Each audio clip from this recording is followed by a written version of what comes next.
The 1980s was a decade defined by a single driving force: ambition. It was the era of greed is good. It was a time when the line between a visionary and a criminal wasn't just blurred, it was erased. And standing at the very center of that blurry line was one machine. To most of us, this car is a hero. It's the vessel that carried Marty McFly back to the future. It represents nostalgia, magic, and movie history. But strip away the Hollywood special effects, and you are left with a very different story. You are left with a car so poorly engineered it shook apart at speed. You are left with a factory built in a war zone. And finally, you are left with the man who built it, John DeLorean, the Prince of Detroit, the man who had everything and lost it all in a hotel room in Los Angeles. He didn't lose his company because of a recession.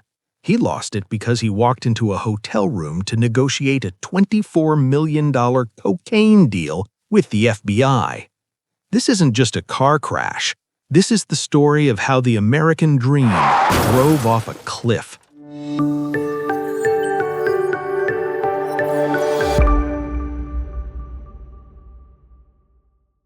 To understand the crime, you have to understand the ego. In the 1960s, General Motors was the most powerful corporation on Earth. It was a state within a state. But it was also incredibly boring. The executives were known as the bean counters. They valued conformity above all else. John DeLorean started as one of them. He was a prodigy who climbed the ranks faster than anyone in history. But as his power grew, so did his rebellion.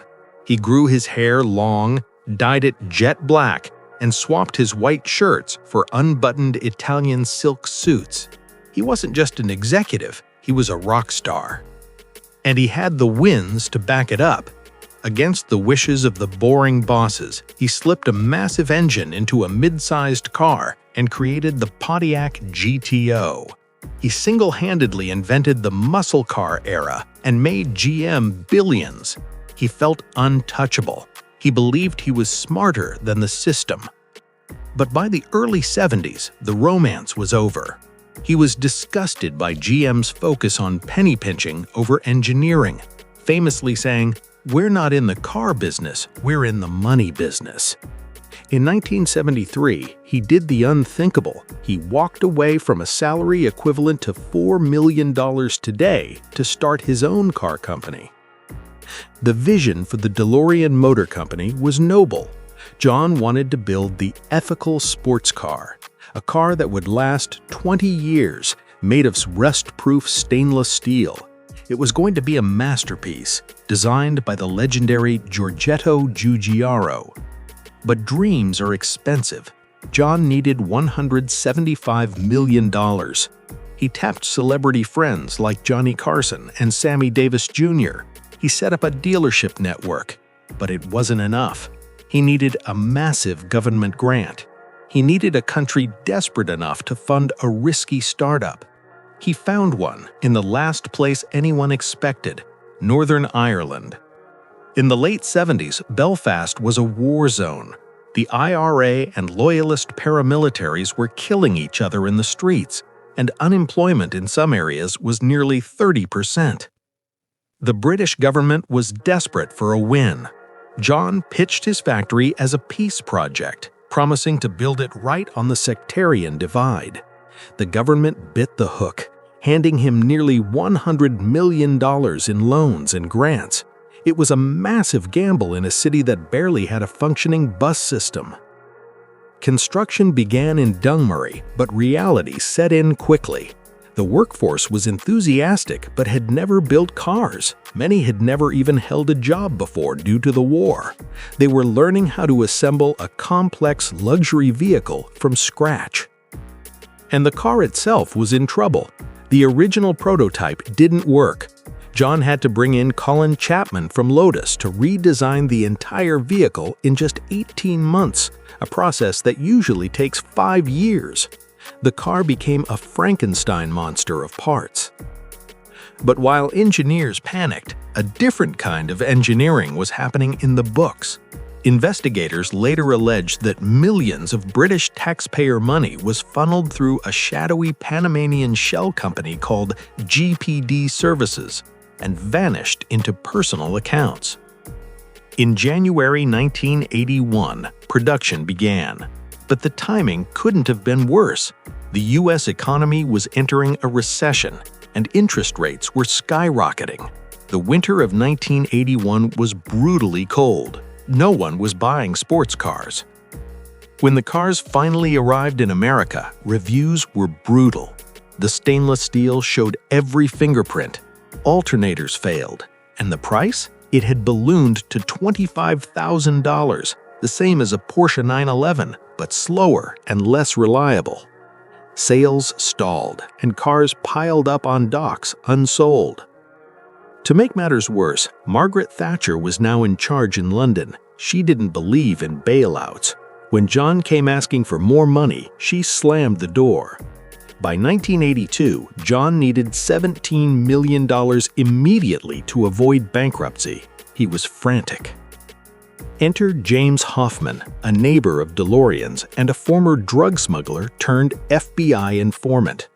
Hoffman knew DeLorean was desperate and approached him with a vague offer about investors with liquid cash looking for a place to put it. The plan, pitched by undercover FBI agents posing as bankers, was simple but insane. Use DeLorean's money to import 100 kilos of cocaine, triple the money on the street, and funnel the profits back into the company as a legitimate investment. The FBI tightened the net. They recorded phone calls and meetings. Hoffman allegedly made veiled threats against John's family if he backed out. Whether motivated by greed or fear, John DeLorean, the man who once quit GM for ethics, was now in a drug deal.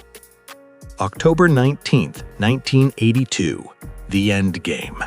John DeLorean arrived at the Sheraton Plaza near LAX and took the elevator to room 501. Inside, the undercover agents were waiting with a suitcase on the table. We can see it on the tape. The agents open the suitcase packed with cocaine. John picks up a packet, smiles, and says the words that would haunt him forever. "It's better than gold. Gold weighs too much." Moments later, the door crashed open. "FBI, put your hands on the table!" John didn't fight. He just slumped. The agents cuffed him and led him out through the lobby. That evening, the news broke across the world. It was the end. The stock crashed. The British government seized the factory, firing 2,500 workers instantly. The unfinished cars were left on the line. The dream was dead. The trial began in 1984. The prosecution had him on tape, but his brilliant lawyer, Howard Weitzman, argued entrapment. They painted a picture of a government out of control, creating a crime where there wasn't one just to catch a celebrity. The jury agreed. John DeLorean was a free man. But in the court of public opinion, it didn't matter. His reputation was incinerated.